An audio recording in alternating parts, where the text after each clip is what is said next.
مسلې سره قربان شم څه شوړه راوړه سړیا د شوړې مطلب مې دا دی چې پیسه راوړه سړیا بیا ته اډر کوه خانه ته بېغمه شه جانه. ټولو ته په جمع السلام علیکم.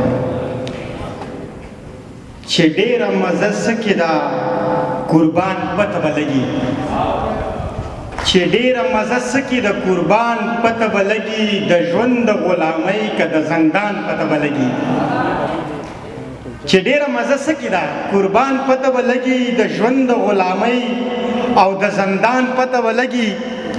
په چغو دړکو باندې له چا نه نه وېرېږو، را مخکې شاغیاره په میدان پته به لګي. او شهیدو پښتنو له به حساب ورکول غواړي، شهیدو پښتنو له به حساب ورکول غواړي. حساب ته چې لږ کښېني د تاوان پته به لګي. او په وخت د انقلاب چغه پکار ده.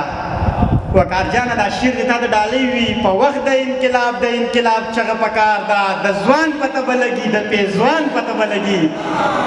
او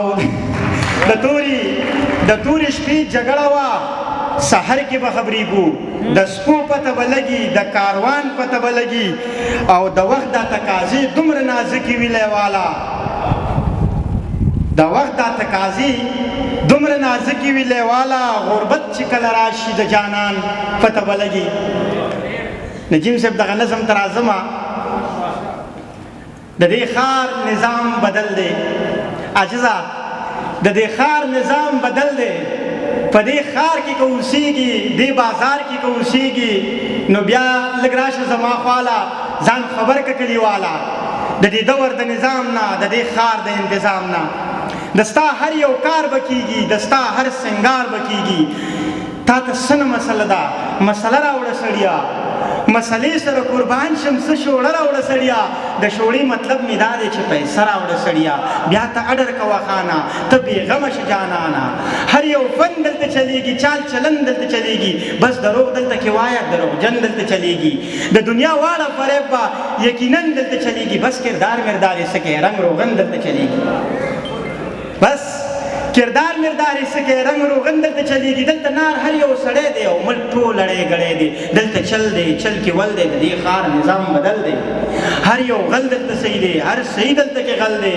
زورور پکې خوشحال دی، په مثال لکه ځنګل دی. دلته هغه زورور دی چې د چا په وس کې شر دی. بس که خان دی که نوکر دی، خو په بله سر دی. دې سودګر اجي ته ګوره، دا د ټولو معتبر دی. بس په جیب چې بس مننه دې سودګر اجي ته ګوره، دا د ټولو معتبر دی. بس په جیب چې برابر دی، نو بیا خیر که خوشی خر دی، بیا یې چا ته حاجت نشته، دا په خپله غټ افسر دی. غوږ شه بلې تماشې ته، اوس راځو خپلې کیسې ته.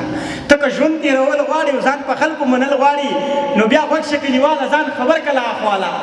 سپین موټر ځان له پیدا کا، خړ څادر ځان له پیدا کا، ښه بوټ سوټ ځان له تیار کا، کاټن سوټ ځان له تیار کا.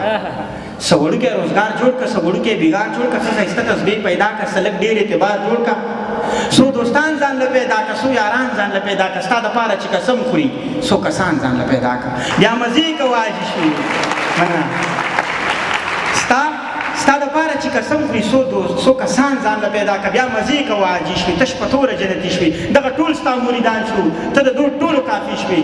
چې څه وایې هغه به کېږي، هم ملا شوي هم قاضي شوي. د لیوال پکې کار نشته، که ولي شوي که خالي شوي، که ولي شوي که خالي شوي. ډېره مننه.